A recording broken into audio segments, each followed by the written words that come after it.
Give me 1 minute only बेटा।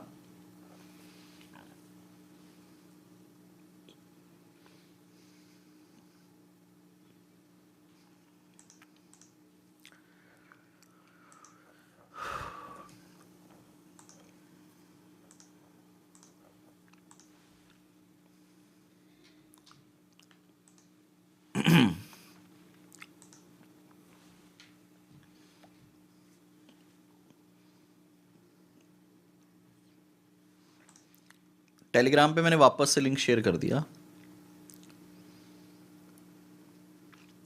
एक बार student मेरे को प्लीज कमेंट करके बताएंगे क्या आपको सही से दिख रहा है। चलो जी, अब मैं स्टार्ट कर रहा हूं। मैं रिकॉर्डिंग भी चालू कर लेता हूं। पता नहीं क्या इशू हुआ है, पावर इशू हुआ है, क्या हुआ है। मैं बाहर गया था, उसके पीछे से क्या हुआ मुझे खुद नहीं समझ आया, बट रिकॉर्ड कर लेते हैं। हाँ जी, are you all set for the next round? जल्दी बताइएगा।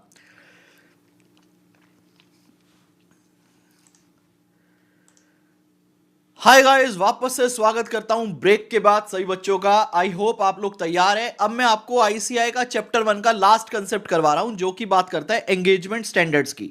तो फटाफट से एक बार मुझे बताओ, ऑडियो वीडियो वापस से ठीक है क्या? बीच में लाइव ब्रेक हो गया था शायद, तो हो सकता है हमारे चैनल पे ये 2 पार्ट में वीडियो मिले। That's fine I think. Sir ad आ रही है, ऐड हटा देते बेटा।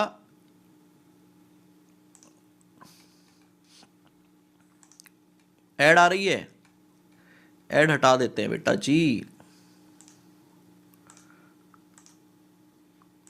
लो जी, ऐड बंद कर दी बेटा। नेकी और पूछ पूछ, अब जल्दी से बताओ।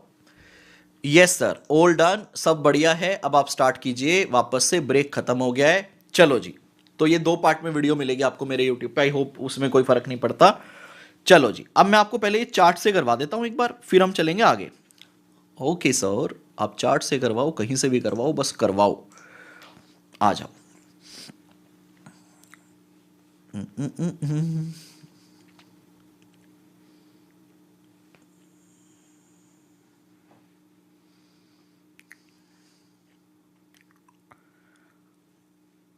ये लो, देखो। लो जी बेटा, हम चैप्टर 9 का एंगेजमेंट स्टैंडर्ड जो है आईसीआई का चैप्टर 1 के अंदर दिया हुआ है, वो क्वेश्चन जो है जनरली आईसीआई एक 4 नंबर का क्वेश्चन वहां से पूछता ही पूछता है। तो आपने समरी से ये करके जाना है। किताब में मैं मार्क करवा दूंगा, सिर्फ उतना करके जाना, उससे ज़्यादा डिटेल में आपको जाने की जरूरत नहीं है। इसके सारे एमसीक्यू, केस बेस एमसीक्यू मैं आपको लाइव सेशन में ही करवाऊंगा, तो बिल्कुल निश्चिंत रहें आप, ठीक है। देखिए सर, एंगेजमेंट क्या है? एक अरेंजमेंट टू डू समथिंग, ठीक है जी। एश्योरेंस एंगेजमेंट में क्या होता है बेटा? सबसे पहले 3 पार्टी रिलेशनशिप होता है, आपको पता है 3 पार्टी रिलेशनशिप होता है। एक प्रैक्टिशनर होता है, ठीक है। एक कौन होता है? एक प्रैक्टिशनर होता है सर, एक चार्टर्ड अकाउंटेंट जो प्रैक्टिस में होता है, उसको हम क्या बोलते हैं सर? प्रैक्टिशनर बोलते हैं। फिर एक रिस्पॉन्सिबल पार्टी होती है जो मैनेजमेंट है, जो फाइनेंशियल बनाएगी। फिर क्या होगा सर? एक यूजर होगा जिसके लिए मैनेजमेंट हमसे एक काम करवा रही है। तो 3 पार्टी रिलेशनशिप है बेटा, प्रैक्टिशनर, रिस्पॉन्सिबल पार्टी और यूजर। तो कहता है एश्योरेंस एंगेजमेंट में क्या करता है प्रैक्टिशनर? एक्सप्रेस करता है अपना कंक्लूजन एश्योरेंस एंगेजमेंट में, to enhance the degree of confidence of the user other than responsible party. Responsible party practitioner को हायर कर रही है किसी काम के लिए, वो एश्योरेंस के बाद एविडेंसेस ऑब्टेन करने के बाद अपना कंक्लूजन ड्रॉ कर रहा है, ताकि जो यूजर्स हैं उन यूजर का कॉन्फिडेंस इनहांस हो सके। अब मान लीजिए जो रिस्पॉन्सिबल पार्टी है, जो मैनेजमेंट है, उसने प्रैक्टिशनर मतलब जो ऑडिटर है उसको ऑडिट के लिए हायर किया। तो जब भी हम अपना ऑडिट करेंगे, एक चार्टर्ड अकाउंटेंट अपना ऑडिट करेगा, तो बेटा वो किन को फॉलो करके करेगा? अकाउंटिंग स्टैंडर्ड या standards on auditing? Sir standards on auditing को फॉलो करेगा, लॉ एंड रेगुलेशंस को फॉलो करेगा। तो बेटा इसमें क्या होगा? एक सब्जेक्ट मैटर होगा। जैसे मैनेजमेंट ने हमें बुलाया ऑडिट करने के लिए, तो ऑडिट ऑफ फाइनेंशियल स्टेटमेंट या रिव्यू, क्वार्टरली रिव्यू है, तो एक सब्जेक्ट मैटर होगा। एक सुटेबल क्राइटेरिया होगा कि मेरे को किस बेस पे काम करना है, वो उसको बेंचमार्क बोल सकते हो, जैसे एसए, लॉ एंड रेगुलेशन। तो एक होता है सब्जेक्ट मैटर, एक होता है क्राइटेरिया। सब्जेक्ट मैटर आप क्या काम करने आए हो, क्राइटेरिया मतलब आप कैसे करोगे। जो भी काम करेंगे आपको उसके लिए क्या लेना है? सफिशिएंट एप्रोप्रिएट ऑडिट एविडेंस लेने हैं, जो कि ऐसे 500 में पढ़ेंगे, और एक हमें रिपोर्ट बना के देनी है, जो कि हम ऐसे 700 में पढ़ेंगे। तो अभी तक मैंने आपको क्या बताया? अभी तक मैंने आपको बताया एक होता है एंगेजमेंट। एंगेजमेंट का मतलब मैंने आपको किसी भी काम को करने के लिए बुलाया, दैट इज एन एंगेजमेंट। एक होता है एश्योरेंस एंगेजमेंट जिसमें मैं एविडेंसेस प्रोसीजर लगाने के बाद एविडेंसेस लेता हूं, एक आपको कंक्लूजन देता हूं जिसकी बेस पे यूजर का कॉन्फिडेंस बढ़ जाता है। ये एक 3 पार्टी रिलेशनशिप है। कौन कौन है जरा 3 पार्टी रिलेशनशिप फटाफट से मेरे को कमेंट सेक्शन में बताओ। 3 पार्टी रिलेशनशिप में क्या क्या आएगा सर? 3 पार्टी रिलेशनशिप में आएगा एक प्रैक्टिशनर, एक रिस्पॉन्सिबल पार्टी, एक यूजर। एक होगा मेरा सब्जेक्ट मैटर जो मेरे को काम करना है, एक होगा मेरे को क्राइटेरिया जिस बेस पे करना है। बेटा अब आता है ऑडिट वर्सेस रिव्यू कि ऑडिट क्या है, रिव्यू क्या है। अभी मैं बुक से भी आपको पूरा करवाऊंगा। सर ऑडिटिंग तो आपने बता दिया, जो साल मेरा खत्म हुआ है उस साल के फाइनेंशियल्स के पूरे कंप्लीट ईयर के फाइनेंशियल्स को चेक करना ऑडिटिंग कहलाता है। जिस पे मैं कैसा एश्योरेंस लेता हूँ, रीजनेबल एश्योरेंस लेता हूँ by applying audit procedure and by obtaining sufficient appropriate audit evidences. तो क्या कहता है देखिए, ये हिस्टोरिकल फाइनेंशियल है, मैं ऑडिट पढ़ा रहा हूँ सिर्फ। ये एक एश्योरेंस है, रीजनेबल एश्योरेंस लेते हैं, हाई लेवल ऑफ एश्योरेंस है, इसमें ऑडिट प्रोसीजर लगाते हैं और कंक्लूजन ड्रॉ करते हैं। रिव्यू क्या है? रिव्यू समझो बेटा, रिव्यू भी हिस्टोरिकल फाइनेंशियल का ही किया जाता है। रिव्यू में मैनेजमेंट कहती है ऑडिटर साहब आप हमारे 3 महीने के फाइनेंशियल को रिव्यू कर दो, जिसको आप क्वार्टरली रिव्यू बोलते हो। तो मैं उस रिव्यू के अंदर जाता हूं और मैं सिर्फ एनालिटिकल प्रोसीजर लगाता हूं। एनालिटिकल प्रोसीजर लगाकर ये देखता हूं कि भाई कोई हाई फ्लक्चुएशन तो नहीं हुई, क्या मुझे मोटा मोटा सब सही नजर आ रहा है क्या। तो रिव्यू के अंदर भी हम हिस्टोरिकल फाइनेंशियल को ही देखते हैं, बट जैसे ऑडिटिंग के अंदर हम बहुत सारे ढेर सारे ऑडिट प्रोसीजर लगाते हैं, उतने ऑडिट प्रोसीजर नहीं लगाते, कम प्रोसीजर लगा के एक लिमिटेड कंक्लूजन फ्रेम करते हैं। तो क्या कहता है, जो ऑडिट है वो भी हिस्टोरिकल है, ये भी हिस्टोरिकल से ही बिलोंग करता है, रिव्यू भी। ऑडिटिंग एक रीजनेबल एश्योरेंस है, रिव्यू जो है वो एक लिमिटेड एश्योरेंस है क्योंकि कम काम कर रहे हैं। ऑडिट जो है वो एक हाई लेवल एश्योरेंस है, रिव्यू जो है वो एक लोअर लेवल ऑफ एश्योरेंस है, जिसको आप मॉडरेट लेवल ऑफ एश्योरेंस भी बोल सकते हो। यहां पे ज्यादा प्रोसीजर लगाते हैं, यहां पे कम प्रोसीजर लगाते हैं, कंक्लूजन ड्रॉ करते हैं, लिमिटेड कंक्लूजन ड्रॉ करते हैं। तो ये तो बात हो गई सर हिस्टोरिकल फाइनेंशियल की, जिसमें हम ऑडिट करते हैं और रिव्यू करते हैं। बेटा क्या ऑडिटिंग के अलावा हम प्रोस्पेक्टिव फ्यूचर की भी बात कर सकते हैं क्या? बिल्कुल कर सकते हैं। तो देखिए क्या कहता है, other engagement related to prospective financial information, जो कि रिलेट करते हैं किससे? फ्यूचर से, and may be related to assurance on internal control. और भैया हम इंटरनल कंट्रोल पे भी एश्योरेंस दे सकते हैं। ये बातें कुछ बच्चों के लिए नहीं हो सकती है। एक ऑडिटर बेटा एश्योरेंस देता है पास्ट पे, जिसको आप बोलते हो ऑडिटिंग और रिव्यू। एक ऑडिटर एश्योरेंस दे सकता है फ्यूचर पे, फ्यूचर पे भी एश्योरेंस दे सकते हैं, और साथ ही साथ बोलता है फ्यूचर छोड़ो हम भैया इंटरनल कंट्रोल पे भी एश्योरेंस दे सकते हैं। तो आप बताओ क्या इंटरनल कंट्रोल पे एश्योरेंस वाला कंसेप्ट आप कहीं पढ़ते हो? सर बिल्कुल पढ़ते हैं, आपने हमें पढ़ाया है IFC versus ICOFR. Internal control over financial reporting पे भी एक ऑडिटर को ओपिनियन देना पड़ता है, एश्योरेंस देना पड़ता है। तो भैया इंटरनल कंट्रोल पे भी एश्योरेंस दिया जा सकता है। ठीक है, आगे बढ़ते हैं। प्रोस्पेक्टिव फाइनेंशियल इंफॉर्मेशन में क्या होगा? प्रोस्पेक्टिव मतलब सर फ्यूचर के फाइनेंशियल बना रही है कंपनी, तो वहां पे भी हम क्या करेंगे? एविडेंसेस ऑब्टेन करेंगे। किसके ऊपर एविडेंस ऑब्टेन करोगे? सर फ्यूचर है तो अजम्पशंस होंगी, जजमेंट होगी, तो अजम्पशंस के लिए हम एविडेंसेस ऑब्टेन करेंगे, और ये मेक श्योर करेंगे कि जितनी भी अजम्पशंस है वो प्रॉपरली सारी क्या हो जाए? डिस्क्लोज हो जाए। और बेटा फ्यूचर पे हम कभी भी ओपिनियन फ्रेम नहीं करेंगे, opinion can not be express. तो ये आप याद रखना फॉर एमसीक्यू कि फ्यूचर पे कभी भी आपको ओपिनियन एक्सप्रेस नहीं करनी है। सर फिर कैसे रिपोर्ट बनाएंगे? एक एश्योरेंस रिपोर्ट बनानी है प्रोस्पेक्टिव पे, वो किस तरह से बनाएंगे? देखिएगा बेटा, report on assuring that nothing, इसमें ना नेगेटिव फॉर्म में लिखना होगा आपको, report on assuring that nothing has come to practitioner attention, कि हमारे पास ऐसा कुछ नहीं आया, nothing has come to practitioner attention to suggest that these assumption do not provide a reasonable basis for projection. हमारे पास ऐसा कुछ नहीं आया जिससे हम बोले कि भैया ये अजम्पशन है, ये रीजनेबल नहीं है। हमारे पास ऐसा कुछ नहीं आया, मतलब मैं सीधा सीधा नहीं बोल रहा कि भैया सब सही है ना, मैं उल्टा बोल रहा हूं कि मेरी नॉलेज में ऐसा कुछ नहीं आया जिससे बोलूं मैं ये गलत है, ये रीजनेबल ही लग रहा है। तो इस तरह से आपने बताना है। ठीक है, ये हो गया आपका प्रोस्पेक्टिव फाइनेंशियल। बेटा हिस्टोरिकल फाइनेंशियल के लिए आपके पास स्टैंडर्ड्स ऑन ऑडिटिंग है, रिव्यू एंगेजमेंट के लिए आपका स्टैंडर्ड ऑन रिव्यू एंगेजमेंट है, प्रोस्पेक्टिव के लिए आपका स्टैंडर्ड ऑन एश्योरेंस एंगेजमेंट है, इंटरनल कंट्रोल चेक करने के लिए स्टैंडर्ड ऑन रिलेटेड सर्विस है, कोई भी काम करवा लो, और क्वालिटी कंट्रोल SQC1 तो आपने फॉलो करना ही करना है। इनको अब मैं डिटेल में, ये बड़ा बेसिक मैंने एक छोटा सा चार्ट बना रखा है क्विक रिवीजन का, अब मैं आपको करवाता हूँ डिटेल में इसको मेन बुक से। आ जाओ जी फटाफट, आ जाओ जी फटाफट। 15 minute, last 15 minutes and class will be over. Question bank करेंगे। What is an engagement? Engagement means an arrangement to do something in the context of auditing. It means a formal agreement between the auditor and client under which auditor agree to provide auditing service. It takes the shape of an engagement letter, जो कि आप मेरे साथ कल की class में करेंगे essay number 210 में. ठीक है बेटा. उसके बाद क्या कहता है, meaning of assurance engagement. Assurance मतलब जहां पे हम एक कंक्लूजन दे रहे हैं, ओपिनियन दे रहे हैं, जिसके बेस पे यूजर का कॉन्फिडेंस एनहांस होता है. Assurance engagement means an engagement in which a practitioner express a conclusion designed to enhance the degree of confidence of the intended user other than the responsible party about the outcome of the evaluation or measurement of the subject matter against criteria. It means that the practitioner give an opinion about specific information due to which user of information are able to make confident decision knowing well that chance of information being incorrect is diminish. तो ये था assurance engagement, जहां पे आप एक opinion conclusion देते हो जिसके बेस पे यूजर का कॉन्फिडेंस बढ़ जाता है अदर देन रिस्पॉन्सिबल पार्टी. ये भी बड़ी बेसिक बात थी.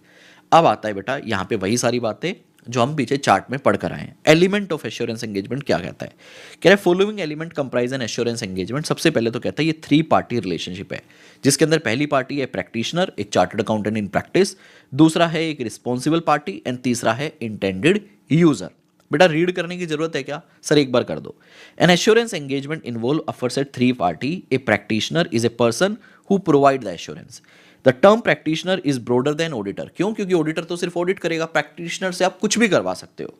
Audit is a related to historical financial information where practitioner may provide assurance not necessary related to historical even for the prospective. A responsible party is the party responsible for the preparation of subject matter, in our example management.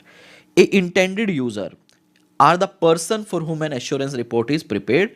These person may use the report in making the decision. ये intended user कोई भी हो सकता है, stake holders share holder भी हो सकते हैं, बैंक भी हो सकता है, गवर्नमेंट भी हो सकती है, क्रेडिटर्स भी हो सकते हैं, कोई भी हो सकता है. ठीक है बेटा. उसके बाद क्या कहता है, एन एप्रोप्रिएट सब्जेक्ट मैटर होगा. It refer to the information to be examine by the practitioner. For example financial information content in the financial statement while conducting audit of financials. तो फाइनेंशियल क्या है, सब्जेक्ट मैटर हो गया मेरा. उसके बाद criteria होगा. These refer to benchmark use to evaluate the subject matter like standard, guidance, law and regulation. Sufficient appropriate audit evidence लेने बेटा ऐसे 500 में पढ़ेंगे, एक रिटर्न रिपोर्ट देनी है ऐसे 700 में पढ़ेंगे. तो ये थी बेसिक बातें. अब बात करेगा ऑडिट वर्सेस रिव्यू की. तो आप लोग क्या कर सकते हो, पूरा ना रीड करके सिर्फ चार्ट फॉर्म आपकी किताब में दे रखा है मैंने, ये सिर्फ चार्ट पढ़ोगे तो भी चलेगा. ठीक है, आप पूरा ना रीड करके चार्ट फॉर्म में भी पढ़ोगे चलेगा. मैं एक बार रीड कर देता हूं सिर्फ. We have learn that audit is a reasonable assurance engagement. अब सर ऑडिट क्यों पढ़ रहे हो, पढ़ लो भाई एक बार. It provide reasonable assurance. However review is a limited assurance engagement. It provide lower level of assurance than audit. Further, review involve fewer procedure and gather sufficient appropriate audit evidence on the basis of which limited conclusion can be drawn up. However, both review and audit related to financial statement prepared on the basis of historical financial information basis. तो chart में देखना, नीचे table में सब cover होगा. उसके बाद क्या कहता है, टाइप्स ऑफ एश्योरेंस एंगेजमेंट में as already discussed assurance engagement provide assurance to user. The difference is of degree. Degree का डिफरेंस है. Reasonable assurance engagement like audit provide a reasonable assurance which is a high level assurance. Limited assurance engagement like review जो है वो limited assurance है. It provide a lower level of assurance. It only a moderate level of assurance. अब यही बातें देखो chart form में. तो आप ना सेकेंड रिविजन के टाइम के लिए लिख सकते हो स्किप भैया, इसको भी करने की जरूरत नहीं है, इसको भी करने की जरूरत नहीं है. आपने अगर सिर्फ चार्ट समझ लिया, टेबल समझ ली तो भी बहुत है. अब मैं बार बार रीड नहीं कर रहा, रीड आप सेल्फ कर लेना. अभी हमने बात की किसकी, हिस्टोरिकल की. क्या एक ऑडिटर एश्योरेंस सिर्फ हिस्टोरिकल पे भी देगा या प्रोस्पेक्टिव पे भी दे सकता है, कपिल सर प्रोस्पेक्टिव पे भी दे सकता है. अनुरिध मैं कर दूंगा क्लास के बाद. ये जितने भी हैंडडन चार्ट है सब टेलीग्राम चैनल पे अवेलेबल है, आप देख लेना, मैं भी दिखा दूंगा. उसके बाद कहता है besides reasonable assurance engagement and limited assurance engagement, there is another kind of assurance which is related to matter other than historical financial. Such an assurance may relate to prospective financial information and not to historical financial information. It may relate to providing assurance on internal control, और ये internal control के लिए भी हो सकता है. Prospective financial information means financial information based on assumptions. भैया future के लिए कोई भी फाइनेंशियल बनाएंगे तो वो अजम्पशन बेस ही होंगे. About event that may occur in the future and possible action by an entity. It can be in the form of a forecast or projection or combination of both. It may be noted that such type of assurance engagement examination is not of historical financial information. Prospective में हम historical नहीं देख रहे हैं, हम future देख रहे हैं जो कि assumptions के बेस पे हो सकता है. Here it is important to note that the difference between historical and prospective financial, बेटा ये डिफरेंस ना एग्जाम में आ सकता है. नीचे टेबल में है क्या देखूं? नहीं है बेटा, नीचे नहीं है डिफरेंस. तो या तो आप डिफरेंस यहां बना लो, एक टेबल खुद से बना लेना, हिस्टोरिकल एंड प्रोस्पेक्टिव. तो ये पेपर में भी आ सकता है. ठीक है, मैं यहां पे कीवर्ड सारे मार्क करवा देता हूं. The former relates, historical financial जो होता है, the former relate to information express in financial sums of an entity about economic event, condition, circumstance occurring in the past period. ठीक है जी, हिस्टोरिकल फाइनेंशियल में जो पीछे इवेंट हो चुके हैं उसकी बात कर रहा है. The latter prospective relate to financial information based on assumption about occurrence of future event and possible action by an entity. तो ये हो गया पहला पॉइंट. दूसरा क्या कहता है, therefore historical financial information is rooted in the past event which may have already occurred, where prospective financial information is related to future events. ये दूसरा पॉइंट हो गया. तीसरा, in assurance report involving prospective financial information, the practitioner obtains sufficient appropriate evidences to the effect that management assumptions on which the prospective financial information is based are not unreasonable. हम भैया evidences लेते हैं ये make sure करने के लिए कि जो मैनेजमेंट के assumptions है वो अनरीजनेबल नहीं है. The prospective financial information is properly prepared on the basis of assumptions. आपने फाइनेंशियल जो है वो assumptions के बेस पे बनाए हैं, and properly presented and all material assumption are adequately disclosed. और आपने फाइनेंशियल में सारी assumptions को डिस्क्लोज कर दिया है. Prospective financial information relate to future event. वापस से, while evidence may be available to support the assumption on which the prospective financial information is based, such evidence is itself generally future oriented. तो जो भी evidences हम ले रहे हैं वो कोई past तो हो गया नहीं, वो future oriented ही होंगे, तो इसलिए कोई opinion नहीं देना. The auditor is therefore not in a position to express an opinion. तो MCQ में आ जाए कि क्या prospective पे opinion देगा, तो आपने बोलना है नहीं. As to whether the results shown in the prospective financial information will be achieved. Therefore, in such an assurance engagement, practitioner provide a report assuring that nothing has come to practitioner attention to suggest that these assumptions do not provide a reasonable basis for the projection. Hence, such time of assurance engagement provide only a moderate level of assurance. ये आ गया example of engagement assurance और types of engagement assurance. आपने बताना है बेटा, audit कर रहे हो कैसा एश्योरेंस है सर, रीजनेबल एश्योरेंस है. रिव्यू कर रहे हो कैसा एश्योरेंस है सर, लिमिटेड एश्योरेंस है. प्रोस्पेक्टिव कर रहे हो, क्या कर रहे हो सर, यहाँ पे एश्योरेंस है ही नहीं, ये सिर्फ रीजनेबिलिटी की बात कर रहे हैं, जम्पशन की. कंट्रोल देख रहे हो, ये एश्योरेंस है regarding design and operation of control. तो ये बता रहा है कि अलग अलग एश्योरेंस हो सकता है. एक हिस्टोरिकल में दो आ गए, कौन कौन से, ऑडिट एंड रिव्यू. फिर कहता है कि भैया हिस्टोरिकल छोड़ो, हम प्रोस्पेक्टिव फाइनेंशियल की भी बात कर सकते हैं, उस पे भी एश्योरेंस दे सकते हैं. फिर कहता है प्रोस्पेक्टिव भी छोड़ो, हम इंटरनल कंट्रोल पे भी एश्योरेंस दे सकते हैं. अब आ जाओ आगे. फिर कहता है कि इन अलग अलग काम के लिए सर बेटा हमने 4 तरह के काम डिस्कस किए. Number 1 audit, number 2 review, number 3 prospective financial and internal control, and number 4 कहता है रिलेटेड सर्विस. आप समझे, कुछ भी करवा लो. रिलेटेड सर्विस मतलब कुछ भी करवा लो. कुछ भी मतलब सर एक प्रैक्टिशनर्स को बुलाओ, आप उससे अपने फाइनेंशियल बनवा लो, आप कुछ भी काम करवा लो, उसको बोलते हैं स्टैंडर्ड ऑन रिलेटेड सर्विस. तो हर काम को करने के लिए आईसीआई ने हमें कुछ गाइडेंस दी है, अलग अलग स्टैंडर्ड्स दिए हैं. तो ऑडिटिंग के लिए क्या दिया है सर, ऑडिटिंग के लिए दिए हैं स्टैंडर्ड्स ऑन ऑडिटिंग. रिव्यू के लिए दिए हैं standards on review engagement, SRS, इसको बोलते हैं ऑडिट के एसए.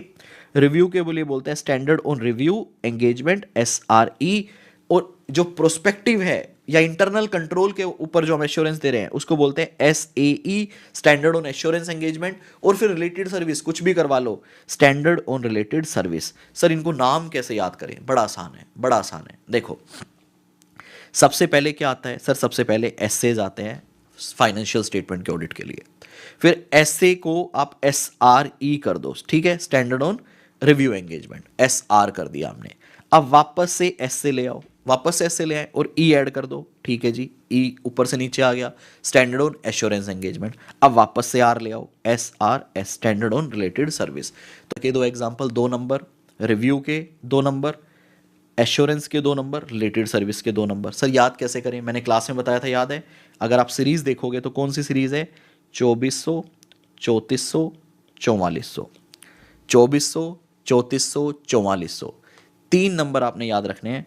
रिव्यू में पहले है 2400 engagement to review historical financial, 3400 examination of prospective, ये सारे सीए फाइनल में आप डिटेल में पढ़ोगे, examination of prospective financial, 4400 engagement to perform agreed upon procedure. Agreed upon procedure मतलब जो करवाओगे वो कर देंगे, ठीक है सर। उसके बाद क्या है, फिर 2400 बन जाता है 2410, 3400 बन जाता है 3420, और वापस से 4400 बन जाता है 4410। तो नंबर आपके लिए याद है 2400, 2410, 3400 से 20, फिर वापस 10। आप इनको याद कर लेना दो दो नंबर को। ये स्टैंडर्ड जो डिटेल में आएंगे ये सीए फाइनल में आएंगे, इससे ज़्यादा आपको यहाँ पे कुछ भी नहीं करना। Standard on quality control SQC1 बेटा हम ऐसे 220 के साथ दोबारा डिस्कस कर लेंगे कि भैया जितने भी एंगेजमेंट आप करोगे सब पे आपको क्वालिटी का ध्यान रखना है। ये है मोस्ट इंपॉर्टेंट क्वेश्चन। सर ये क्या क्वेश्चन है? ये है भाई, ये स्टैंडर्ड हमें चाहिए ही क्यों? आईसीआई इतने स्टैंडर्ड बना ही क्यों रहा है? सर इसलिए बना रहा है ताकि वर्ल्ड वाइड जितनी भी ऑडिटिंग प्रोसीजर्स होते हैं उन सबको हम फॉलो करें, ताकि एक कंसिस्टेंसी बनी रहे और हमारा काम भी बिल्कुल ट्रांसपेरेंट रहे, कोई भी चीज़ हमसे मिस ना हो, क्वालिटी मेंटेन रहे। तो ये क्वेश्चन आपने करना है, बहुत आसान क्वेश्चन है। Why you need standard? Standards ensure carrying out audit against established benchmark at par with the global practice. Standard improve quality of financial reporting, thereby helping user to make diligent decision. Standard promote uniformity. अगर standard नहीं है तो एक C F अलग तरीके से काम करेगी, दूसरी सी एफ अलग तरीके से काम करेगी। Uniformity as the audit of financial statement is carried out following the standard. Standard equip professional accountant with professional knowledge and skill. Standard ensure audit quality. ये 5 पॉइंट आपने याद करने हैं। ऊपर वाला सिर्फ आपको रीड करना है, ऊपर वाला सिर्फ कंटेंट आपको सारा रीड करना है, आपको कुछ भी याद नहीं करना है। मैं लिख दूं ओनली रीड। सर याद करने वाला कहां से करवाओगे? क्वेश्चन बैंक में एक क्वेश्चन मार्क करवाऊंगा, बस वो देखना है, बाकी सिर्फ ओनली रीड करना है, अंडरस्टैंड करनी है चीजों को। और ये वाला क्वेश्चन आपने याद करना है। बेटा ये बताइए कि आप लोगों को सब सही है? जल्दी से बताइए, क्या आप लोगों को एंगेजमेंट स्टैंडर्ड समझ आया? अब हमारा हो गया है ICAI स्टडी मटेरियल का चैप्टर 1 मोर और लेस कंप्लीट हो गया है, कल रिव्यू करेंगे। अब हम करते हैं फटाफट से सारे एग्जाम के क्वेश्चन। जल्दी से एक बार आप तैयार हो जाओ तो मुझे बताना जल्दी से। अगर आप लोग तैयार हो क्वेश्चन बैंक करने के लिए तो मुझे बताओ। मैं आपको दिखा देता हूँ सारा क्वेश्चन बैंक, सब कुछ टेलीग्राम पे अवेलेबल है, सारे चार्ट्स टेलीग्राम पे अवेलेबल हैं, तो मैं आपको सब कुछ दिखा देता हूँ।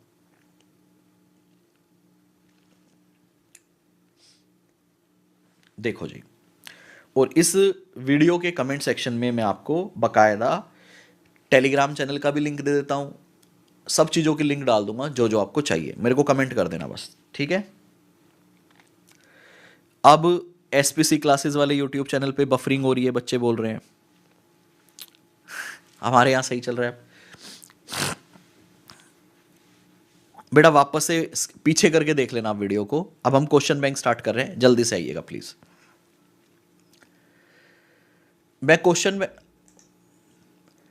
हाय गाइस, हमने अभी अभी जस्ट सीए इंटर ऑडिट का chapter 1 of ICAI complete revision किया है और अब हम करने वाले हैं क्वेश्चन बैंक। हम इस क्वेश्चन बैंक के अंदर जैन 2026 तक के सारे क्वेश्चंस कवर करेंगे, जब से न्यू कोर्स आया है तब से लेकर। एक क्वेश्चन बैंक की वीडियोस में सेपरेटली भी मैंने रिकॉर्डिंग चालू कर दी है, मैं यूट्यूब पे सेपरेटली भी अपलोड कर दूंगा नए क्वेश्चन बैंक की वीडियो, ताकि अगर कोई स्टूडेंट बाद में रिवीजन ना करना चाहे, सिर्फ क्वेश्चन बैंक की वीडियो देखना चाहे, तो वो सिर्फ क्वेश्चन बैंक की वीडियो देख सकता है। और जो स्टूडेंट क्वेश्चन बैंक की वीडियो देख रहा है सिर्फ, तो मैं आपको बता दूं एक प्लेलिस्ट बनाई हमने CA inter audit revision for 2016 2026 and 2027 exams. तो आप चाहो तो पहले पूरा 1.5 घंटे में हमने पूरा चैप्टर 1 रिवाइज किया है, उसके बाद अब 15-20 मिनट में हम सारे क्वेश्चन करेंगे। तो आप चाहो तो भैया पहले क्वेश्चन से पहले पूरा 1.5 घंटे में रिवीजन कर लो, और उसी वीडियो में आखिरी में आपको 15-20 मिनट में सारे क्वेश्चंस मिलेंगे। तो मैं दोनों तरीके से रिकॉर्ड कर रहा हूं, रिवीजन के साथ भी क्वेश्चन है, क्वेश्चन बैंक अलग से भी है। क्या ये आइडिया सही है? जल्दी से बताओ कमेंट सेक्शन में। तो हमारी क्लास बेसिकली सुबह से ही चल रही है, हम क्वेश्चन बैंक अब वापस से कर रहे हैं। अगर कोई स्टूडेंट सॉफ्ट कॉपी में क्वेश्चन बैंक चाहता है तो टेलीग्राम चैनल है CA inter audit notes by CA Kapil Goyal, CA inter audit notes by CA Kapil Goyal, जिसका लिंक मैं कमेंट सेक्शन में दे रहा हूं। आप उस चैनल पे जाएंगे, टेलीग्राम चैनल पे, तो कुछ इस तरह से दिखेगा आपको, ठीक है। यहां पे देखो, सबसे पहले बिल्कुल ऊपर चले जाना, मैं बिल्कुल ऊपर आ गया हूं। सबसे पहले मैंने क्वेश्चन बैंक दे रखा है जिसकी सॉफ्ट कॉपी आप ले सकते हो। लेकिन ये जो क्वेश्चन बैंक है इसमें सितंबर एग्जाम तक के सारे क्वेश्चंस हैं, सितंबर का सजेस्टेड आंसर इसमें नहीं है। अगर आप चाहते हो कि सर मैं तो चाहता हूं कि जनवरी तक का पूरा अपडेटेड क्वेश्चन बैंक मिल जाए, ये वाला, अगर आप ऐसा चाहते हो कि आपको जनवरी तक का ही पूरा अपडेटेड क्वेश्चन बैंक मिल जाए, दिस वन, तो ये आप अलग से ले सकते हो। इसकी हार्ड कॉपी हमने फ्री रखी है, सिर्फ आपको डिलीवरी चार्ज देना है। अगर मैं सिंपल भाषा में बोलूं, 199 रुपीज के अंदर ये पूरा 350 पेज, पता नहीं कितने पेज है, ये ले सकते हो। सर इसमें कवरेज बता दो क्या है, तो ये है इसकी कवरेज। इसमें मई 2024 का question paper, RTP, MTP 1, MTP 2, सितंबर 24, जैन 25, मई 25, सितंबर 25 का सब कुछ ऐड हो गया है। जैन 26 की आरटीपी भी ऐड कर दी है। तो इसका मतलब आपको अलग से सिर्फ जो मैं एमटीपी की वीडियो लेकर आऊंगा ना जैन 2026 की, वो करनी है। आरटीपी भी हमने इसी में घुसा दी है। इसके अलावा केस बेस एमसीक्यू तो ये आप अलग से ले सकते हो, इसका लिंक भी कमेंट सेक्शन में दे देंगे। चलो सर अब आप करवाओ क्वेश्चन। और बेटा ये क्वेश्चन बैंक इतना बेहतरीन है, यहाँ पे सारे चैप्टर वाइज क्वेश्चन है। उसके बाद हमने सारे स्टैंडर्ड के क्वेश्चन स्टैंडर्ड वाइज लगा दिए कि कौन सा स्टैंडर्ड किस चैप्टर में है, गोली मार दो। हमने सारे क्वेश्चन आपके लिए स्टैंडर्ड वाइज कर दिए।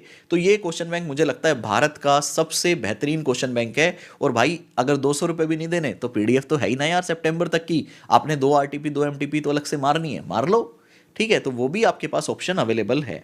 लो जी, बोलो बेटा जय श्री राम। सभी बच्चे मेरे साथ बोलेंगे जय श्री राम। आपने जल्दी से बोलना है। और आज हम कर रहे हैं चैप्टर 1 का question bank, ICI study material का चैप्टर 1। मेरा चैप्टर 1 मेरी किताब का तो बहुत बड़ा है, वो आईसीआई का चैप्टर 11 है, वो कल आएगा। आज आईसीआई का चैप्टर 1 करते हैं। सर तो इंडिपेंडेंस का कंसेप्ट तो आईसीआई के चैप्टर 11 में, हमने 1 में ही करवा दिया, क्योंकि अदरवाइज मैं आज क्या करवाता, मेरे पास कंटेंट ही नहीं बचता। तो इंडिपेंडेंस का कंसेप्ट एक हमने है जो आईसीआई के चैप्टर नंबर 11 में है, उसको हमने 1 के साथ ही कर लिया। तो चलो जी देखो, आप लोग तैयार हैं? मुझे कमेंट करके बताओ, are you guys ready for the session? जल्दी से बताइएगा, रेडी हो क्या? सर किसके लिए रेडी कर रहे हो भाई, तू बता किसके लिए रेडी होना है तुझे? जो तुम बोलोगे मैं वही काम कर दूंगा तुम्हारे साथ। सर नहीं नहीं नहीं सर, मैं रेडी नहीं हूं। जल्दी बताओ, are you guys ready for the session? जल्दी से। सर आपने रिकॉर्डिंग चालू कर ली क्वेश्चन बैंक की? पता चले आप ही का कट जाए। कर ली बेटा, कर ली, जल्दी से।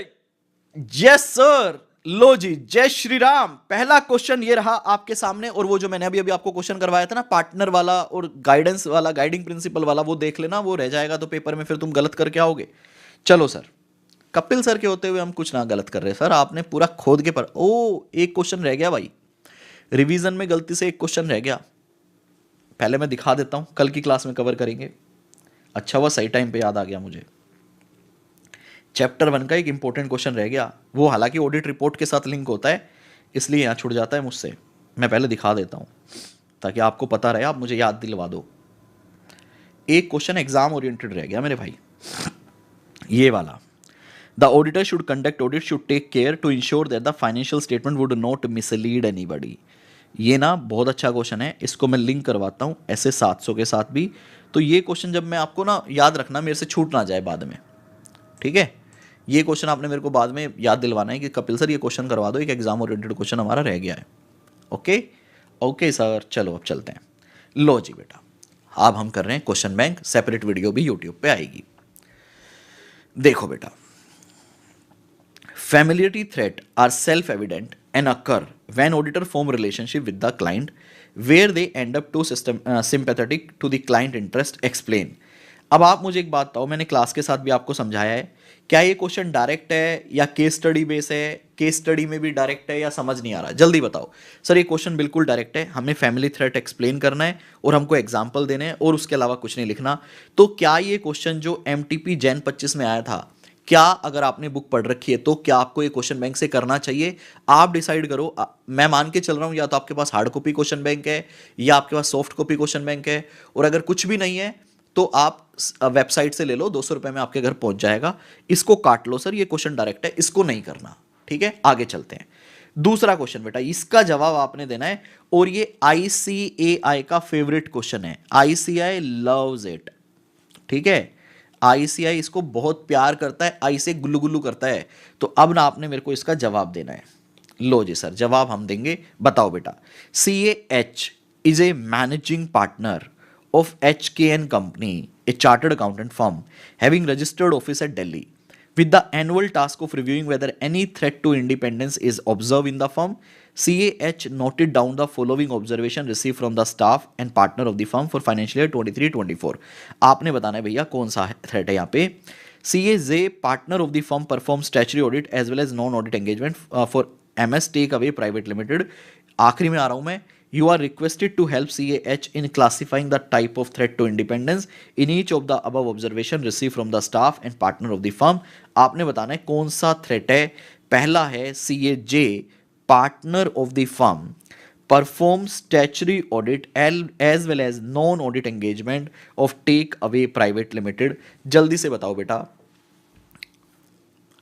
सर ये टॉपिक पुराने क्वेश्चन बैंक में कहाँ है? पेज नंबर 1 पे ही है भाई, जो PDF है। पुराना कौन सा? ओल्ड कोर्स के क्वेश्चन बैंक की बात कर रहे हो, उसको भाई साइड में रख दो अगर आप न्यू कोर्स में हो तो। अगर किसी बच्चे के पास मेरा ओल्ड कोर्स का क्वेश्चन बैंक है, उसको साइड में रखो भाई। अब CA स्टडी, अब भाई कौन सा क्वेश्चन बैंक है आप बताओ। चैप्टर 1 में है भाई, जल्दी बताओ कौन सा थ्रेट है।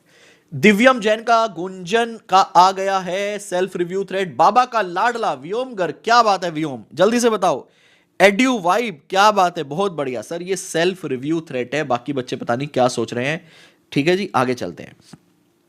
CAM, the partner of the firm who has done income tax audit for happy associates way CAM has a material significant indirect financial interest. तो ये तो डायरेक्ट ही पता चल रहा है।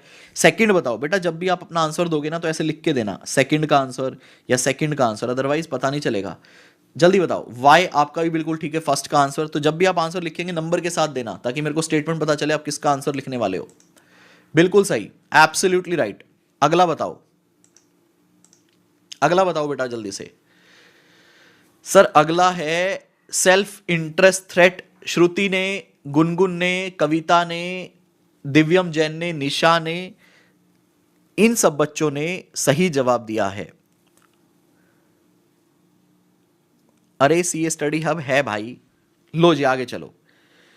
The cost of air travel and stay accommodation of family member of the audit team for the audit of Chennai was borne by the client stationed at Chennai. बताओ भैया, cost of air travel आ गया, जवाब आ गया सर, पहले ही आ गया। अंकित रावत का जवाब आ गया है सर, फैमिली थ्रेट है, फैमिलियरिटी थ्रेट है। श्रुति चौधरी का जवाब आ गया है, दिव्यम जैन का जवाब आ गया है। CA राज आप पीछे चल रहे हो बेटा, आप नंबर लिख के जवाब दीजिएगा प्लीज। ठीक है जी, बहुत बढ़िया। सुखप्रीत कौर का भी जवाब आ चुका है मेरे पास। प्रिया का जवाब आ गया है, प्रिया सिंह। बेटा थोड़ा जल्दी चलो बेटा, आगे देखते हैं। फोर्थ देखते हैं। One of the client Chowk limited threaten to replace them as a auditor. मुझे लगता नहीं आगे पढ़ने की जरूरत है। बताओ भैया कौन सा थ्रेट है, फोर्थ वाला। दिव्या गोयल ने जवाब सबसे फास्ट दिया है सर, इंटिमिडेशन थ्रेट है। 4 नंबर। आप स्टेटमेंट पढ़ रहे हो, हम पहले ही कर चुके हैं। कविता शर्मा बहुत बढ़िया बेटा। मुजामिल भट्ट बहुत बढ़िया बेटा, तीसरे का जवाब का सही है। निशा, दिव्यम एब्सोल्युटली राइट। प्रिया बेटा आपका ठीक है। लो जी आगे चलते हैं स्टेटमेंट नंबर 5 पे। CA and partner of the firm who audited NM Private Limited become arbitrator for dispute between NM Private and one of its vendor। भाई आप बीच में आर्बिट्रेटर बन रहे हो, काम सही करवा रहे हो। कौन सा? दिव्या गोयल ने वापस से सही लिखा, दिव्या जैम ने सही लिखा सर। ये जो है एडवोकेसी थ्रेट है। अंकित रावत बोल रहे हैं क्योंकि यहाँ पे हम परसीव कर रहे हैं, प्रमोट कर रहे हैं। बिल्कुल सही लिखा है अंकित आपने, वेरी राइट। ये वाई कौन है बेटा, अपना नाम लिखो, एब्सोल्युटली राइट। 6th देखिएगा, CAN जशनप्रीत सिंह का भी बिल्कुल सही जवाब है। CAN accepted the assignment of tax audit on behalf of the TRF industry.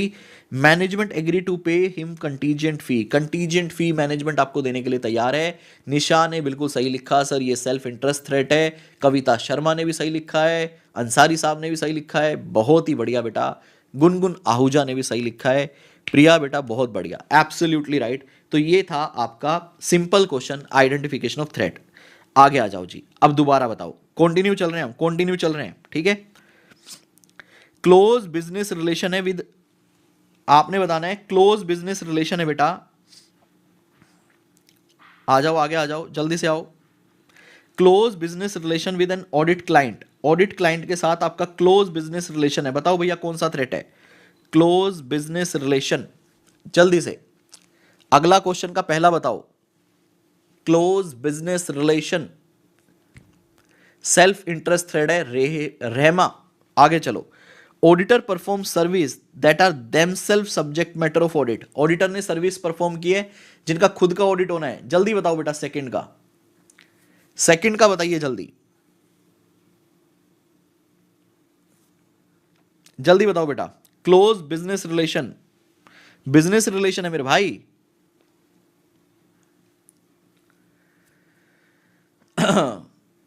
Sukhpreet बहुत बढ़िया बेटा। सेल्फ रिव्यू थ्रेट, आप ऐसी सर्विस दे रहे हो जिसका खुद का ऑडिट होना है, सेल्फ रिव्यू थ्रेट। तीसरा, ऑडिटर डील विद शेयर और सिक्योरिटी, डील, ऑडिटर शेयर्स और सिक्योरिटी के साथ डील कर रहा है। तीसरे का बताइए। हाँ हाँ भाई, डाउनलोड ऑप्शन हम नहीं देते, वो यूट्यूब ऑटोमेटिक लेता है प्रोसेसिंग के बाद। बताओ बेटा, एडवोकेसी थ्रेट, बहुत बढ़िया। किसने दिया है? गुनगुन ने बताया है, सीए स्टडी हब ने बताया है, और अनुराग ने बताया है। साहिल का भी आ गया। Long association between specific auditor and their specific counterparts, long association बताओ भैया। फोर्थ का बताओ, long association. Sir long association है, दोस्ती होगी, फैमिलियरिटी थ्रेट है, बहुत बढ़िया। Auditor deterred from acting objectively, auditor को रोका जा रहा है भैया काम करने से, कौन सा है? सर इंटिमिडेशन थ्रेट है। तो ये था क्वेश्चन नंबर 3। क्वेश्चन नंबर 4 आ जाओ। यहां पे अब मैं आपको बोल रहा हूं, ध्यान रखना, ये अब इंपॉर्टेंट चीज है जहां पे मैक्सिमम स्टूडेंट गलती करेंगे। बेटा एक क्वेश्चन पढ़ो, क्वेश्चन इंपॉर्टेंट है, ध्यान रखना। ऑडिटिंग के अंदर क्वेश्चन ज्यादा इंपॉर्टेंट होते हैं आंसर से, तो क्वेश्चन पढ़ो तसल्ली से।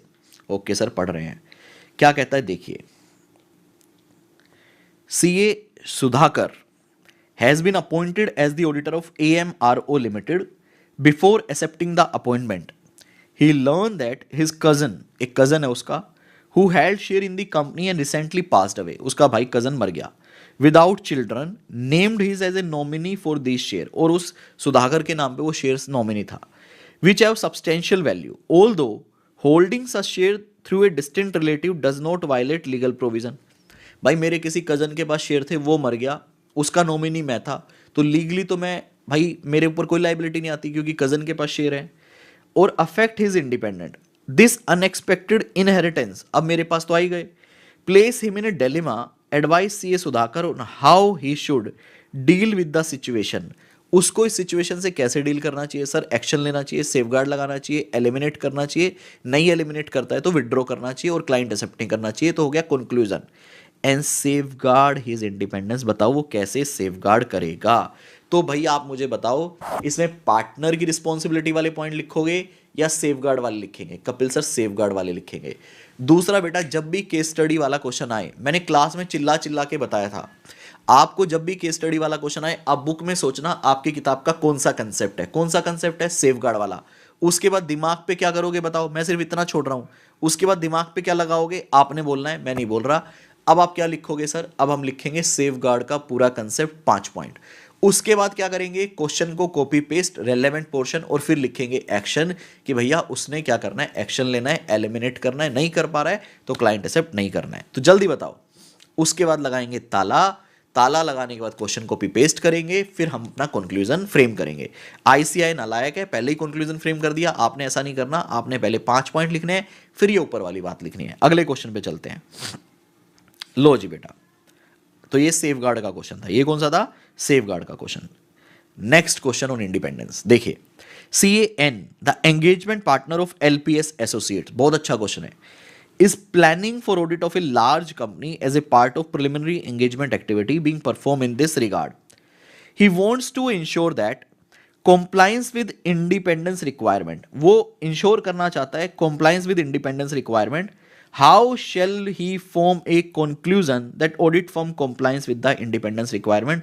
बताओ वो कैसे conclusion form करे कि जो independence requirement है वो compliance हो रही है। बताओ बेटा, ऐसे 220 का क्वेश्चन है या independence का है? आराम से रीड करो, मुझे कोई जल्दबाजी नहीं है, आराम से रीड करो और मुझे कोई जल्दबाजी नहीं है। वीडियो को लाइक कर दो नालायक हो, तुमको मैं थप्पड़ लगाऊंगा तब लाइक करोगे? सर थप्पड़ लगाओगे, मैं डिसलाइक कर रहा हूं। अरे भाई प्यार वाला थप्पड़, चुम्मी वाला, बस अब कर दे है। जल्दी बताओ। भाई कर दूंगा मैं, फिलहाल आप ये बताओ सर। ऐसे 220 वाला है कि पार्टनर कैसे इंश्योर करेगा, तो 3 पॉइंट थे। Obtain relevant information, evaluate information और identify breaches, take appropriate action to eliminate them. तो एक और मजे की बात बताऊं, जो अभी ऊपर की केस स्टडी आई थी ना, उसमें आपने सेफगार्ड तो लिखना था। देखना इतना बढ़िया क्वेश्चन है ऊपर वाला, उसमें आपने सेफगार्ड तो लिखना था, लेकिन सिंस कजन के शेयर मेरे पास आ गए तो मुझे कंक्लूजन भी फ्रेम करना है। कंक्लूजन कहां से फ्रेम हो रहा है? कंक्लूजन कहां से फ्रेम हो रहा है? ऐसे 220 से। तो देखो 220 का पार्टनर रिस्पॉन्सिबिलिटी और इंडिपेंडेंस का सेफगार्ड, दोनों का मर्जर क्वेश्चन है। ये कजन जो मर गया उसके शेयर आपके पास आ गए, तो ये क्वेश्चन बहुत बढ़िया है। लेकिन कुछ बच्चे एग्जाम में सेफगार्ड ना लिख दे, इसलिए मैं बोलता हूं जब पार्टनर की रिस्पॉन्सिबिलिटी आती है कंप्लायंस चेक करने की, तो ये 3 पॉइंट थे। बेटा आपने बताना है कैसा रहा आपका 5 क्वेश्चन। कितने क्वेश्चन आपको, कोई ऐसा क्वेश्चन था जो समझ ना आया हो? अब चलते हैं आगे, that is scope of audit, जो ऑलरेडी हम कर चुके हैं। बेटा आराम से क्वेश्चन पढ़ो, सितंबर 25 की आरटीपी का क्वेश्चन है, तसल्ली से पढ़ेंगे। सर इसका मतलब ये, अगर क्वेश्चन बैंक मैंने पूरा कर लिया आपका, तो मेरे को अलग से कुछ नहीं करना। एक चीज करनी है बेटा, MTP1 MTP2 जैन 26 एग्जाम की, इसमें वो नहीं है। और अगर आप मई 26 में एग्जाम दे रहे हो तो आपको MTP1 MTP2 जैन 26 की प्लस आपके एग्जाम की RTP MTP। इतना दिमाग तो है सर, क्या बता रहे हो आप, इतने भी नालायक नहीं है, सीए कर रहे हैं। बता देता हूँ। और आपने सर ऊपर प्रॉपर लिख दिया कि इस PDF में क्या क्या कवर्ड है, तो उसी से क्लियर हो गई हमें। लो जी निशा बेटा लेट हो गया, स्टार्ट करने से पहले बताया था PDF कहाँ अवेलेबल है, सितंबर तक के हैं उसमें, इसका हार्ड कॉपी अवेलेबल है फ्री। लो जी, Mini and associates, Mini sir हमें भी मिनी पसंद है, chartered accountant were appointed as the auditor of CIN limited, a construction company. During the audit CA Mini, a partner of the firm, noticed the following. क्या sir? The company has several ongoing projects, but only selected project revenue has been reported. Company के project बहुत सारे हैं, लेकिन सिर्फ कुछ selected project का revenue ही क्या किया है उन्होंने, रिपोर्ट किया है। ये तो गलत है सर, सारे प्रोजेक्ट का रिवेन्यू रिपोर्ट होगा। Several expense voucher are either missing or are hand written and lack proper authorization. Voucher पे साइन ही नहीं है या मिसिंग है। The company has changed its depreciation method from straight line method to written down value method without adequate disclosure in the financial statement. These matters were brought to the attention of management. Management के attention में डाले। However, management argue that these issues fall outside the auditor's scope of responsibility. देखो यहां से आपको समझ आता है कि स्कोप ऑफ ऑडिटर का क्वेश्चन है, अदरवाइज तो पूरे क्वेश्चन में पढ़ के यहां तक तो समझ नहीं आया था क्या पूछ रहा है। आखिरी लाइन, बेटा क्वेश्चन पढ़ना सीखो बस इन वीडियो से। आखिरी लाइन में क्या बोलता है, मैनेजमेंट कहती है भाई साहब ये आपके स्कोप से बाहर है। Whether contention of management correct, आप बताओ मैनेजमेंट का कंटेंशन करेक्ट है। तो ये केस स्टडी बेस्ड क्वेश्चन है। सबसे पहले क्या कंसेप्ट समझ आया बुक का, कौन सा है? यस सर समझ आ गया। Scope of audit, what it include and what it exclude. तो अपने को बताना है ये तीनों चीजें इंक्लूड होती है। तो इसके बाद क्या लगाएंगे, दिमाग पे ताला। सबसे पहले क्या लिखेंगे sir, scope of audit what it include, पूरा कंसेप्ट हो गया। फिर क्या करेंगे, क्वेश्चन की रेलेवेंट चीजों को कॉपी पेस्ट और बताएंगे भैया ये डेफिनेटली हमारे स्कोप में कवर होता है। मैनेजमेंट जो कंटेंशन है वो सही नहीं है, इनकरेक्ट है, इनवैलिड है। तो बहुत सारे बच्चे मुझसे पूछते हैं कपिल सर पेपर में केस स्टडी का आंसर कैसे प्रेजेंट करें। भाई साहब आपने केस स्टडी को रीड करना है और ये सोचना है बुक का कौन से कंसेप्ट का क्वेश्चन है, कौन सा पैरा है। जब वो याद आ जाए तो उसको चिपकाओ, दिमाग पे मारो ताला, वो चिपकाओ, फिर क्वेश्चन की रेलेवेंट लाइनें लेके आओ और फिर करो कंक्लूजन फ्रेम। ठीक है, हाँ जी सारे चैप्टर करवाएंगे। भक्ति पूछ रही है सर आप सारे चैप्टर करवाओगे यूट्यूब पे? सारे चैप्टर करवाएंगे, आगे आ जाओ। तो मैं दोबारा नहीं पढ़ रहा स्कोप ऑफ ऑडिट, ठीक है। तो ये क्वेश्चन आई होप आपको समझ आया हो। अगला क्वेश्चन देखिए, The auditor should decide whether relevant information is properly disclosed in the financial statement. Explain with reference to scope of audit. तो ये तो सर बिल्कुल ही डायरेक्ट क्वेश्चन है, इसको आप रिमूव कर सकते हैं, इसमें कुछ भी नहीं था। नेक्स्ट क्वेश्चन देखिए बेटा, अगला क्वेश्चन 9th क्वेश्चन में चाहूंगा आप पढ़ें और आप मुझे बताएं आपको क्लियर हुआ या नहीं हुआ। प्लीज पढ़िएगा। XYZ Limited, a manufacturing company based in India, operates multiple plants across the country and deal in complex machinery which requires specialized maintenance and valuation expertise. बहुत अच्छी बात है भाई, complex machinery में डील कर रहे हैं। XYZ Limited appoints CA Dhruv as a statutory auditor. During the audit, he observed that management consistently apply the same method for valuation of inventory over the past few years. But this year, without proper disclosure, they switched to a different valuation method. दूसरे method पे switch कर गए. which resulted in higher reported profits.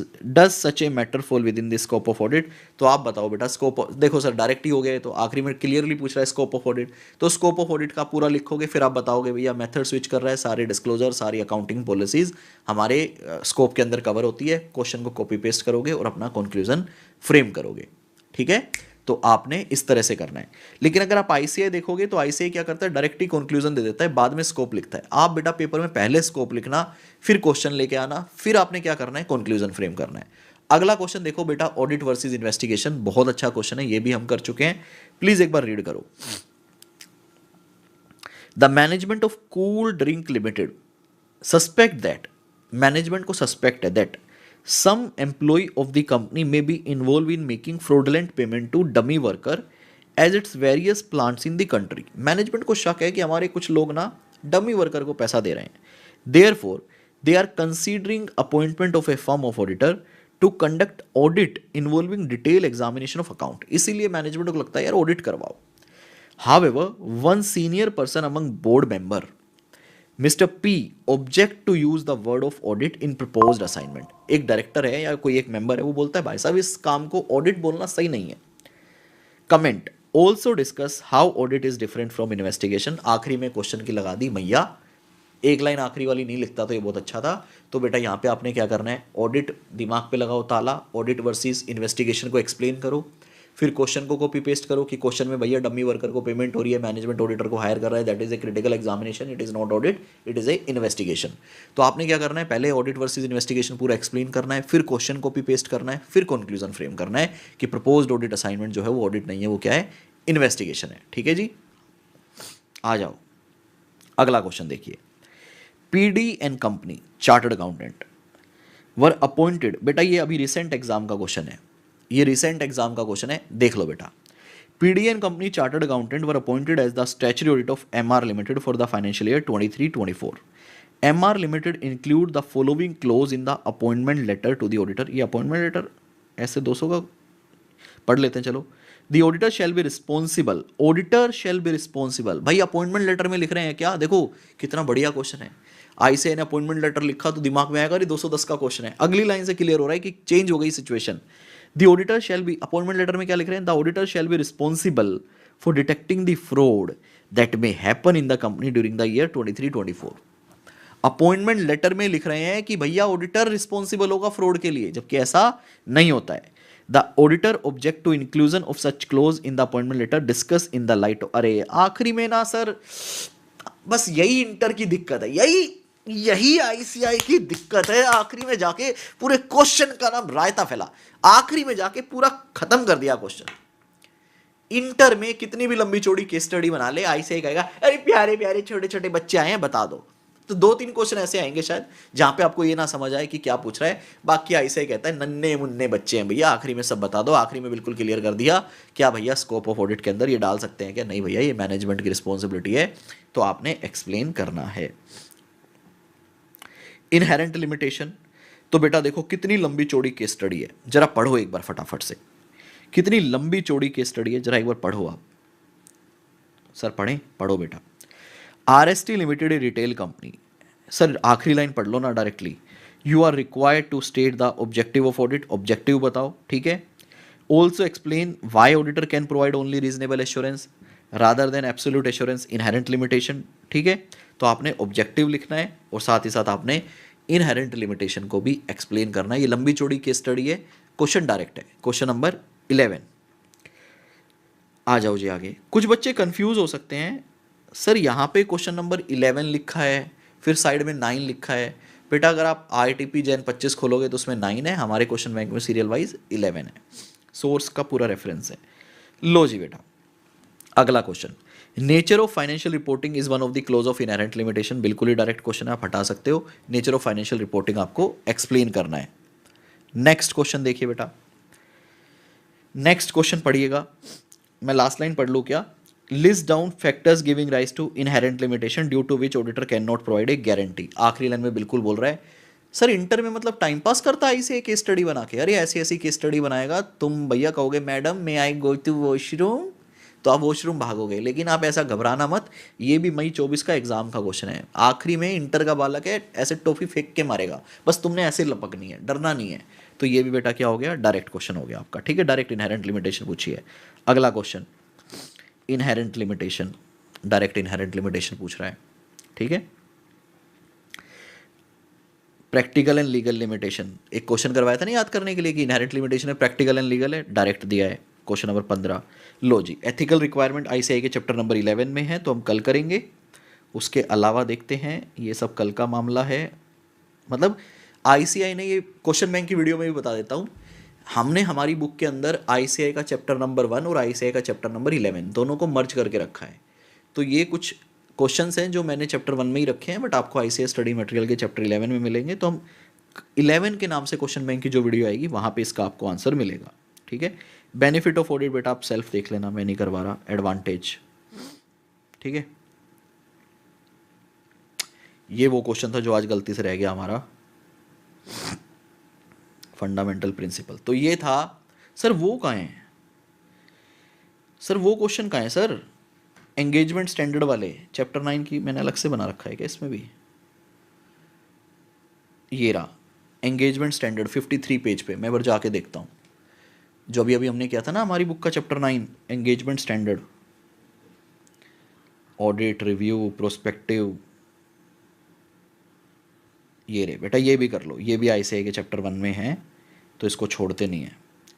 या self कर लोगे, ये बताओ। ये डायरेक्ट क्वेश्चन है, इनमें कोई भी केस स्टडी बन ही नहीं सकती। तो these all are direct question. मेरी बुक में क्वेश्चन बैंक में आपको चैप्टर 6 एंगेजमेंट स्टैंडर्ड के नाम से दिए हैं मैंने। तो ये क्वेश्चन सेल्फ करोगे या मैं एक बार रीड कर दूं? सर आप एक बार रीड कर दो, आपके साथ ना जल्दी हो जाता है, हम खुद नहीं कर पाते। लो जी, कृति, कृति, कृति नहीं सर, वो प्रीति था। ओ मैं यार कृति समझ गया, कौन सी मूवी थी बताओ जिसकी फीलिंग हमने ली अभी अभी। Kriti a CA student has joined article in a reputed audit firm.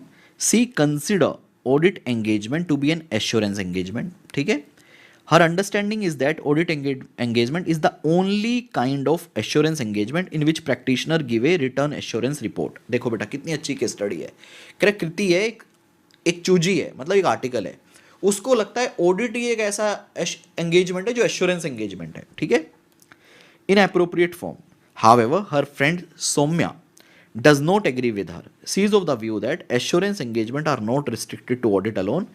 Besides, Soumya also think that assurance engagement can also relate to matter other than historical। बिल्कुल सही बात है, प्रोस्पेक्टिव भी हो सकता है, internal control. Whose view appears to be correct, state with reason। तो बेटा इसमें आपने क्या करना है, आपने बताना है एश्योरेंस एंगेजमेंट के अंदर ऑडिट आता है, रिव्यू आता है, प्रोस्पेक्टिव फाइनेंशियल आता है, इंटरनल कंट्रोल आता है। तो पहले तो आप दिमाग पे ताला लगा के चारों को 2-2 लाइन में एक्सप्लेन करोगे, फिर उसके बाद क्वेश्चन को कॉपी पेस्ट करोगे और बताओगे जो कृति है उसका व्यू गलत है और जो सौम्या है उसका व्यू सही है, ठीक है। कृति is of the view that audit engagement is only kind of assurance engagement in which practitioner give a written assurance report is in appropriate form where is of the view assurance engagement are not restricted to audit। The view of Soumya is correct। तो question copy paste करते आपने लिखना है। अगला question देखिए बेटा, standards on auditing SAs apply audit of historical financial, बिल्कुल सही बात है। Where standard on review engagement apply in review of historical financial, explain giving detail example. तो आपने क्या करना है, टेबल बनाना है, दोनों को एक्सप्लेन करना है, दोनों के 2-2 एग्जाम्पल लिख देने हैं जो मैंने आपको मार्क करवाए थे। सर आईसीआई जो आरटीपी में इतना लंबा लंबा पेलता है सर, इतना तो हम पेपर में लिख नहीं पाएंगे। लिखना भी नहीं है मेरे को बेटा, आपने लिखना भी नहीं है। आईसीआई ना देखो पूरा कंसेप्ट एक्सप्लेन कर दिया आईसीआई ने, एसए, एसआरई सब कुछ। आपने टेबल फॉर्म में ऑडिट वर्सेज रिव्यू एक्सप्लेन करना है, साथ ही 2-2 एग्जाम्पल लिख देना है जो मैंने याद करने के लिए बोले हैं, बस दैट्स इट। उसके बाद अगला क्वेश्चन देखिए, R limited engage in as an external practitioner C R to provide assurance on its prospective financial information, जिसमें हम अजम्पशंस पे बात करते हैं। For the upcoming year which include projection for a new product line, the company projected a 15% increase in revenue, estimating total sale of 75 crores driven by the expected launch to the new product। mention the applicable engagement and quality control standard। बताओ भैया कौन से standard लगेंगे सर? Standard on assurance लगेंगे, and SQC1 तो लगेगा ही लगेगा, and the level of assurance sir moderate level of assurance रहेगा, that will be provided in the given situation. Also explain how prospective financial different from historical, और जो table बना रखी है आपकी बुक में, टेबल में एक्सप्लेन कर देना प्रोस्पेक्टिव कैसे डिफरेंट है हिस्टोरिकल से, मैंने बुक में भी आपको मार्क करवाया है। तो ये भी क्वेश्चन काफ़ी अच्छा क्वेश्चन है, आप इसको भी 2-2 लाइनों में एक्सप्लेन कर सकते हो, डिफरेंस बता देना और एश्योरेंस बता देना कौन सा है, ठीक है। हाँ हाँ बिल्कुल प्रंशुक, आप अगर 2-2 लाइन के 5 पॉइंट बनाओगे ना पूरे मार्क्स मिलेंगे। RTP MTP के answer are not the suggested answer. अगर आपको सजेस्टेड आंसर देखना है तो आप पास्ट ईयर के जो पास्ट ईयर क्वेश्चन होते हैं ना, मई 24, सितंबर 24, जैन 25, तो वो सारे हमारे सजेस्टेड आंसर होते हैं, ठीक है। लो बेटा पढ़ो।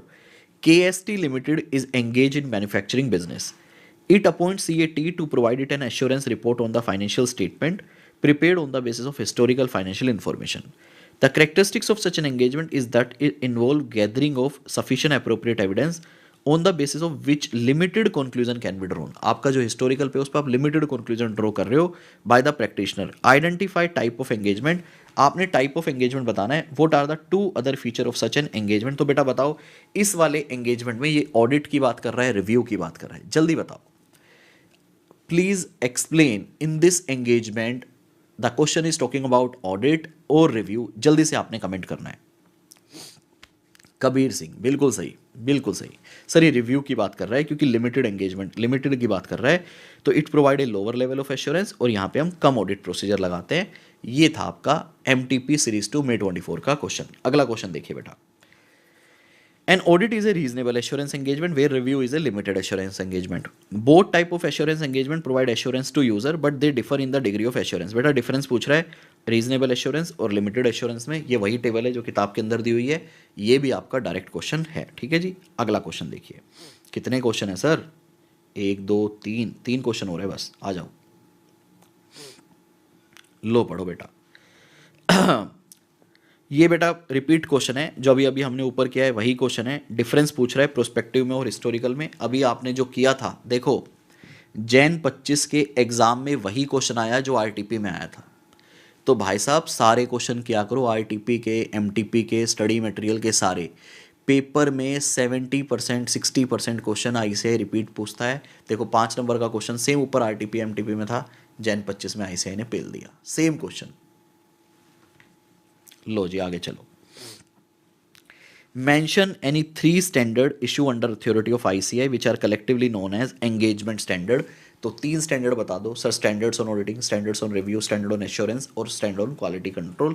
सबके 1-1 2-2 एग्जाम्पल लिख देना। लास्ट क्वेश्चन बेटा, last question. Assurance engagement means an engagement in which practitioner express a conclusion designed to enhance the degree of confidence of the intended user other than the responsible party about the outcome of the evaluation or the measurement of a subject matter. पूरा assurance engagement explain कर दिया against criteria. In this context, give 3 example of assurance engagement. ये भी 3 example पूछ रहा है। ऊपर वाले क्वेश्चन और नीचे वाले क्वेश्चन में कोई फर्क नहीं है। ऑडिट, रिव्यू, प्रोस्पेक्टिव और इंटरनल कंट्रोल की बात करना। 1-1 2-2 स्टैंडर्ड आप लिख देना, यहाँ नहीं लिखे हैं, but I recommend you highly कि आप 1-1 2-2 स्टैंडर्ड के नाम नंबर भी लिख दें। ये था बेटा आपका chapter number 1 of ICAI study material. सारे कंसेप्ट कर लिए, सारे क्वेश्चन कर लिए। मैं क्वेश्चन बैंक की वीडियो रिकॉर्डिंग बंद कर रहा हूँ, लाइव बंद नहीं कर रहा। बाय गाइस, जो क्वेश्चन बैंक की वीडियो देख रहे हैं लाइक कर देना भाई, और बाकी चैप्टर्स की वीडियो भी बताना कैसी लगी, कमेंट वमेंट में अपना प्यार दे देना। चलो जी बाय, टेक केयर। सर किनको बाय बोल रहे हो? अरे ये वीडियो अलग से रिकॉर्ड किया ना हमने। कैसा लगा सेशन? ये था मेरी साइड से आज का सेशन बेटा।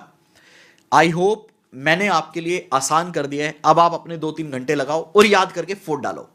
जल्दी बताओ कैसा रहा आपका चैप्टर नंबर 1, और कल बताओ चैप्टर नंबर 2 करवाऊं? सर चैप्टर नंबर 2 नहीं, चैप्टर नंबर 11 करेंगे ना कल, तो ICAI का फिर करेंगे, देखेंगे 2 करना है, 3 करना है, या बैंक करना है, आइटम करना है, क्या करना है। तो कल तो हम पहले ICAI का चैप्टर नंबर 11 करेंगे, जिसमें हम ऐसे 210, 220 और एथिकल रिक्वायरमेंट और सारे एग्जाम के क्वेश्चन।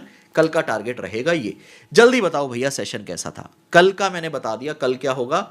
सर बहुत बढ़िया, रिवीजन हो गई, सारे क्वेश्चंस हो गए। Thank you, lots of love for all of you. Video को लाइक कर देना, और जब वीडियो बंद करूंगा ना तो एक कमेंट करके जाना, जो भी दिल करे ये कमेंट कर देना कि Kapil sir I will score 70+ marks in audit. ये कमेंट करोगे तो भी चलेगा, कोई हैशटैग यूज मत करना, अदरवाइज आपका कमेंट पब्लिक नहीं होगा। I will score 70+ marks in audit ये कमेंट कर देना, मैं समझूंगा आप मेरे साथ हो। वीडियो को लाइक करने का टारगेट रखते हैं 400 लाइक का, 400 लाइक आपने करने हैं, वो मेरा टारगेट है। दूसरा, लेफ्ट करना, हाइप का एक ऑप्शन आता है वीडियो में, हाइप का, वो हाइप जरूर करना, उससे बाकी बच्चों तक ये वीडियो पहुंच जाएगी। ठीक है जी, bye, take care, keep enjoying audit with Kapil. जय हिंद दोस्तों, मिलता हूं कल सुबह 7 बजे आप लोगों से। आपकी ऑडिट मेरी जिम्मेदारी है, बस आप चलते रहिएगा, टाइम से सोइएगा ताकि सुबह टाइम से उठ पाएं। Bye guys, lots of love, bye bye, take care.